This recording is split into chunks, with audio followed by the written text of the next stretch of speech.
अ closure look Kabir. यहाँ पर हम कबीर के बारे में काफ़ी कुछ जानने वाले हैं। कबीर जो कि प्रोबेबली 15-16 सेंचुरी के सबसे ज़्यादा इन्फ्लुएंशियल सेंट्स में से एक थे। ये एक मुस्लिम जुलाहा फैमिली में पले बड़े थे। मुस्लिम जुलाहास मतलब ऐसे वीवर्स जो कि बनारस या उसके आसपास रहते हों। इनके बारे में ज़्यादा इन्फॉर्मेशन वैसे अवेलेबल नहीं है, लेकिन फिर भी इनके बारे में काफ़ी कुछ जाना जा सकता है इनके सखी और पद से। सखी या पद इनका कलेक्शन है, कलेक्शन ऑफ वर्सेस मतलब टाइप ऑफ भजन होते थे जिसके कलेक्शन को सखी या फिर पद कहा जा सकता है।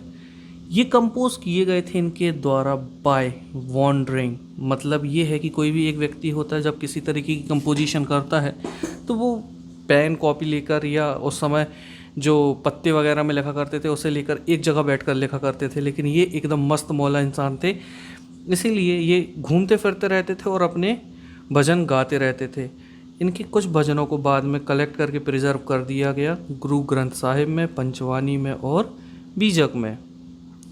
अब यहाँ पर इनकी एक कंपोजिशन आपके सामने है, लेकिन कबीर की कंपोजिशन को समझने से पहले कबीर के बारे में समझना ज़रूरी है, इसीलिए हम इसे लास्ट में डिस्कस करेंगे। जो कबीर की टीचिंग है ये टोटली बेस्ड रहती थी रिजेक्शन पर। रिजेक्शन कैसा? रिलीजियस ट्रेडिशंस का। वो टोटल रिजेक्ट करते थे रिलीजियस ट्रेडिशंस को। और यहाँ पर ये आपके सामने जो एक टर्म है वेहेमेंट, मतलब काफ़ी स्ट्रांगली अपोज करते थे ये सारी ट्रेडिशंस को। वो ये ओपनली रिडिक्यूल करते थे, मतलब मजाक उड़ाते थे एक्सटर्नल वर्शिप्स का, चाहे वो ब्राह्मणिकल हिंदुज़म मतलब ब्राह्मण से इन्फ्लुएंस हिंदुज़म की हो, चाहे इस्लाम की हो।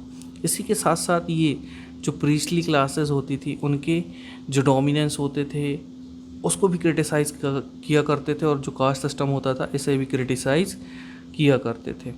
अब इनकी जो पोइट्री होती थी ये हिंदी लैंग्वेज में होती थी, इसी वजह से ये आम लोगों द्वारा, ऑर्डिनरी पीपल्स के द्वारा काफ़ी इजीली समझ ली जाती थी। लेकिन कई बार ये फॉलो किया करते थे क्रिप्टिक लैंग्वेज को। अब क्रिप्टिक लैंग्वेज क्या होती है? मतलब ये काइंड ऑफ कोडेड होता है जिसमें लिखा कुछ होता है लेकिन संदेश ये कुछ और देते थे। इसके लिए इसे समझने के लिए इसे डिक्रिप्ट किया जाता था, मतलब डिकोड किया जाता था, और तभी जाकर ये समझ में आया करती थी। जो कबीर थे ये किस पर विश्वास करते थे? ये करते थे फॉर्मलेस सुप्रीम गॉड को। मतलब उनका मानना था कि ये जो गॉड है ये किसी शेप, किसी साइज में नहीं है, ये फॉर्मलेस है, हर जगह गॉड है।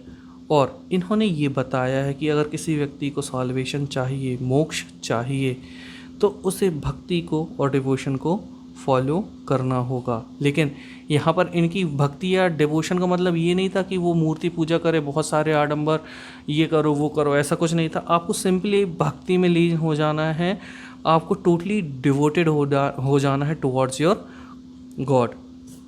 और कबीर की स्पेशलिटी ये थी कि इनके जो फॉलोअर्स थे ये हिंदू भी होते थे और ये मुस्लिम भी होते थे।